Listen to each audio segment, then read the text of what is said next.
मैंने एक एक वार्ड देखा है, अद्भुत है।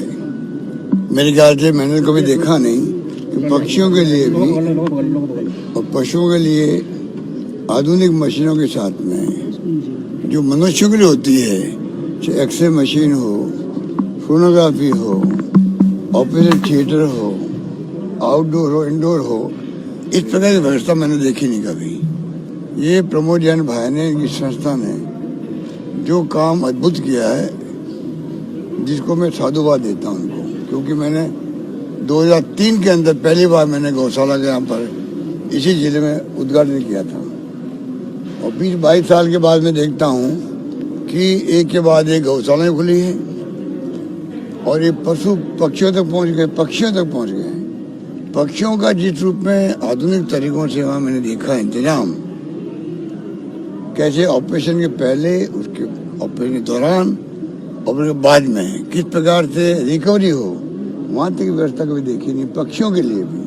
तो आप कल्पना कर सकते हो कि वो व्यक्ति काम कर सकता है जिसमें जीव दया हो, जिसमें पशु पक्षियों के प्रति प्रेम हो, वो ये काम कर सकता है।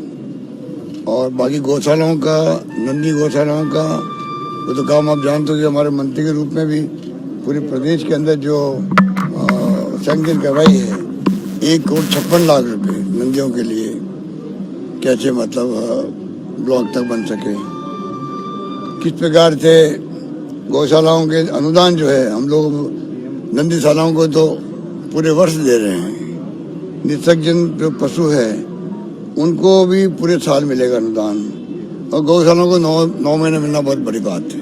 ये तमाम काम राजस्थान में हो रहे हैं, मुझे इस बात का गर्व है।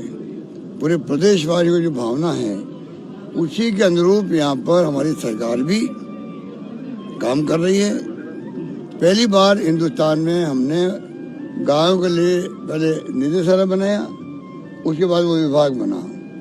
तो विभाग बना करके जो काम गौशालाओं के लिए हो रहा है, गायों के लिए हो रहा है, नंदीशालाओं के लिए हो रहा है, जैसे आवारा पशुओं की जो समस्या किसानों की है वो भी काफ़ी हद तक हल हो।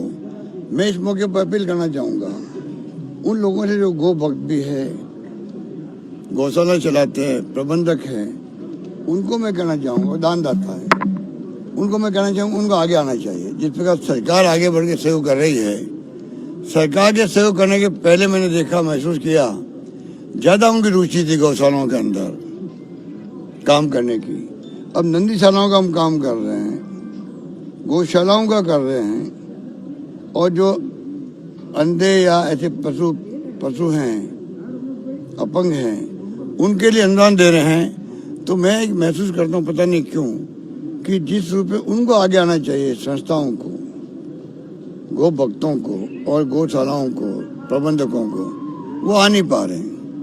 उनकी अपनी मजबूरी होगी, कोरोना के बाद में सबकी कमर टूट चुकी है, महंगाई है, हम जानते हैं इस बात को, पर फिर भी मैं कहना चाहूँगा कि जो इस प्रकार की भावना रखते हैं, और ये जो पर्यावरण से संबंधित भी मामला है, अगर आप बड़े रूप में देखें तो जो पर्यावरण है, प्रदूषण है और पशु पक्षी हैं, इन सब की साइकिल चलती है। तो मैं समझता हूँ ये समाज हित के अंदर भी है कि सभी लोग आगे आए इन कामों के लिए, मेरा मानना। पर मैं फिर कहना चाहूँगा, पशु और पक्षी का अस्पताल बनना, पूरा मैं कॉम्प्लेक्स देख रहा हूँ, ऐसा मेरे शायद ही राजस्थान में नहीं बल्कि हिंदुस्तान में शायद ही नहीं होगा। तो गहलोत सरकार गौ सेवक सरकार भी है, बारे में क्या कहना है? गहलोत सरकार गौ सेवक सरकार है।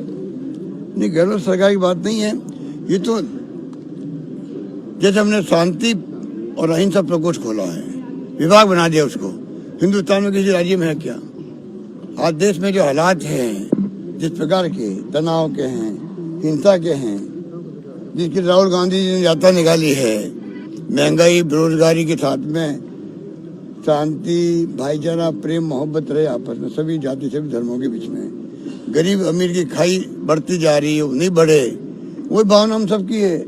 अब शांति अहिंसा प्रकोष्ठ बनाया है जिस सरकार ने, हमारी सरकार ने, आप समझ सकते हैं हमारी सोच क्या है समाज के लिए, सर बजट को लेकर, इंसान के लिए। और यहाँ तो पशु पक्षी की बात हो रही है, हम तो इंसान के लिए बात करें, शांति सद्भाव बनाए रखे वो लोग, यहाँ पशु पक्षियों की सेवा हो रही है।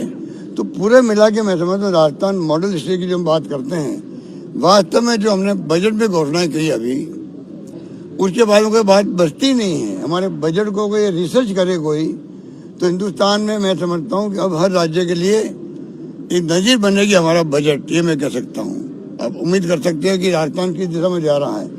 राजस्थान देश के अंदर मॉडल स्टेट वास्तव में रूप बन रहा है, ये मैं कह सकता हूँ। वसुंधरा जी किस मुंह से बजट की आलोचना कर रही है सर? वसुंधरा जी को पूछो जाकर के, मुझे क्यों पूछ रहे हो?